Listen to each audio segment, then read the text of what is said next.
সকাল থেকে একটা বিষয় নিয়ে আমরা প্রচন্ড রকমের আলোচনার সম্মুখীন এবং আপনাদের মনে অনেক দ্বিধা দ্বন্দ্ব ছিল যে মোবাইল ফোনের ব্যবহারের বিষয়ে একটা নির্দেশনা দেওয়া হয়েছিল। এখানে বলা হয়েছিল যে 400 গজের ভিতরে এটার সীমিত রাখতে হবে বা এর বাইরে রাখতে হবে। এটা আমরা সংশোধন করছি। মোবাইল ফোন নিয়ে ভোটাররা ভিতরে যাবেন এবং প্রার্থীরা যাবেন, তাদের এজেন্টরা যাবেন এবং আপনার তারা ছবি তুলবেন, কিন্তু গোপন কক্ষ যেখানে স্টাম্পিং হয় সেখানে করবেন না। তো এই পরিপত্রটা আমরা সংশোধন করে দিচ্ছি যাতে এর ব্যাপারে কোনো রকমের দ্বিধা না থাকে। এখন বাট কিছু রেস্ট্রিকশন থাকবে, যেমন আপনার polling agents, polling officers, assistant presiding officer, তাদের কাছে এটা রাখবো না, রাখার বিষয় নেই। তারপরে আপনার যেমন আইন শৃঙ্খলা বাহিনীর একাধিক সদস্য থাকেন, সবার কাছে কি থাকবে না।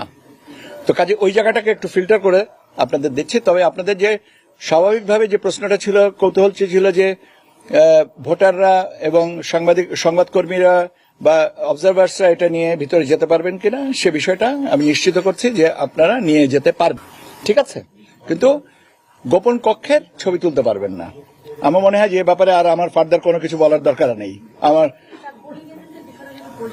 আমি বললামই তো যে কিছু রেস্ট্রিকশন থাকবে, সেটা আমরা ফিল্টার করছি, করে আমরা এটা করে দেব, কিন্তু যে আলোচনাটা ছিল সেটা আমরা নিশ্চিত করে দিলাম।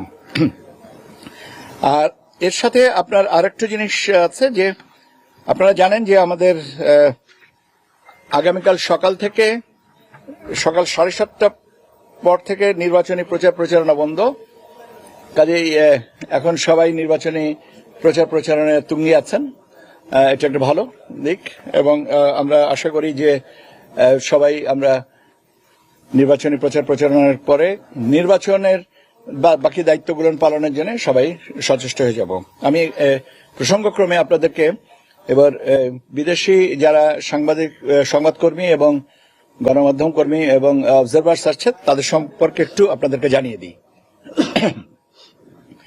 এই জাতীয় সংসদ নির্বাচন এবং গণভোট উপলক্ষে এখন পর্যন্ত আমাদের হিসাব মতে 540 জন বিদেশি পর্যবেক্ষক এবং সাংবাদিক আসছেন।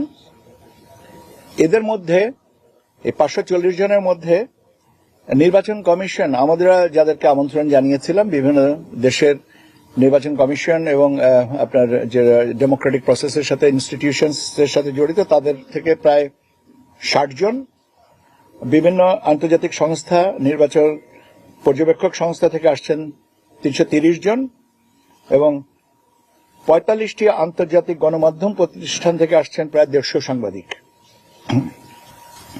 এর সাথে এদের মধ্যে যেমন তুরস্ক থেকে আমি যাদেরকে আমন্ত্রণ জানিয়েছেন, তুরস্ক, মালয়েশিয়া, নাইজেরিয়া, ফিলিপিন্স, জর্জিয়া, এই সমস্ত দেশ থেকে আসছেন।